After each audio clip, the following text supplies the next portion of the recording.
Bank అకౌంట్‌ని maintain చేస్తున్నటువంటి ప్రతి ఒక్కరికి ఎస్ఎంఎస్ ఛార్జీలని, లేదా ఏటీఎం ఛార్జీలని, లేదా మినిమమ్ బ్యాలెన్స్ మెయింటైన్ చేయట్లేదు అనే రీజన్‌తో గాని, రకరకాల ఛార్జెస్‌నైతే గనక ప్రతి ఒక్క బ్యాంకు ఏస్తూ ఉంటుందండి.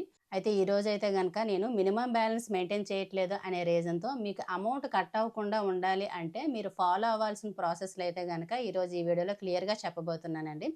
ఈ వీడియో అయితే గనక కంపల్సరీగా ప్రతి ఒక్కరికి యూజ్ అవుతుందండి. యూజ్‌ఫుల్ పర్సన్స్‌కి రీచ్ అవ్వాలి అనుకుంటే గనక ఒక లైక్ చేసి నా వీడియోని సపోర్ట్ చేసేయండి. అండ్ కొత్తగా ఎవరైనా నా ఛానల్ చూస్తే గనక సబ్స్క్రైబ్ చేసేయండి.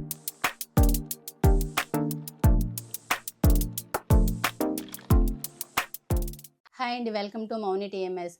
ఈరోజు వీడియోలో అయితే గనక మినిమమ్ బ్యాలెన్స్ అమౌంట్ మెయింటైన్ చేయట్లేదు అనే రీజన్‌తో ఎవరికైనా ఛార్జెస్ పడితే గనక ఏ విధంగా తప్పించుకోవాలి అంటే ఒక 2 ప్రాసెస్‌లో ఏదో ఒక ప్రాసెస్ ఫాలో అయితే గనక బ్యాంక్ వేసే ఛార్జెస్ నుంచి అయితే గనక మీరు తప్పించుకోవచ్చనమాట.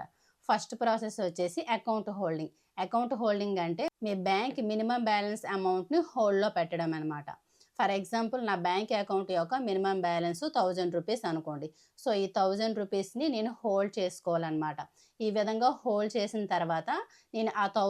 1000ని ఇంకా యూజ్ చేయడం కుదరదనమాట. బ్యాంక్ కూడా ఎస్ఎంఎస్ ఛార్జెస్ అని, ఏటీఎం ఛార్జెస్ అని ఏదైనా ఛార్జ్ వేసినా సరే నేను హోల్డ్ చేసినటువంటి ఆ రూ. 1000లో అయితే గనక అమౌంట్ కట్ అవ్వదు. అండ్ నేను ఇంకా ఆ రూ. 1000ని కూడా యూజ్ చేయడం కుదరదనమాట. ఫైనల్‌గా ఆ రూ. 1000ని ఇంకా మర్చిపోయి యథావిధంగా నార్మల్‌గా నా బ్యాంక్ అకౌంట్‌ని నేను మెయింటైన్ చేసుకోవడమే. మినిమమ్ బ్యాలెన్స్ అమౌంట్ హోల్డ్ చేసుకోవాలి అనుకుంటే గనక మనం డైరెక్ట్‌గా బ్యాంకుకి వెళ్ళి అకౌంట్ హోల్డింగ్ ఫార్మ్ ఫిలప్ చేసేసి మనం బ్యాంక్‌లో సబ్మిట్ చేస్తే గనక మన బ్యాంక్ యొక్క మినిమమ్ బ్యాలెన్స్ అమౌంట్‌ని హోల్డ్‌లో పెడతారనమాట. ఇది ఒక ప్రాసెస్. అండ్ సెకండ్ ప్రాసెస్ వచ్చేసి ఇప్పుడు నా అకౌంట్ యొక్క మినిమమ్ బ్యాలెన్స్ అమౌంట్ రూ. 1000 అని చెప్పాను కదా! ఒక నెలలో 30 రోజులు కానీ, 31 రోజులు కానీ ఉంటాయన్నమాట. నా మినిమమ్ బ్యాలెన్స్ అమౌంట్ రూ. 1000 అంటున్నానంటే నెలకి రూ. 30,000 లేదా రూ. 31,000. ఏదో ఒక్క రోజు రూ. 31,000 మెయింటైన్ చేస్తే సరిపోతుంది.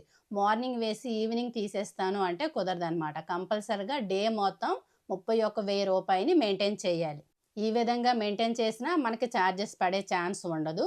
లేదా మన అకౌంట్ యొక్క మినిమమ్ బ్యాలెన్స్ అమౌంట్‌ను హోల్డ్‌లో పెట్టుకున్నా సరే మనకి ఛార్జెస్ పడే ఛాన్స్ ఉండదనమాట. ఈ 2 ప్రాసెస్ మీకు నచ్చితే గనక లైక్ చేసేయండి. అండ్ ఎవరికైనా ఈ వీడియోకి సంబంధించి డౌట్‌లు ఉంటే గనక కామెంట్ చేసేయండి. కొత్తగా ఎవరైనా ఛానల్ చూస్తే గనక సబ్స్క్రైబ్ చేసేయండి.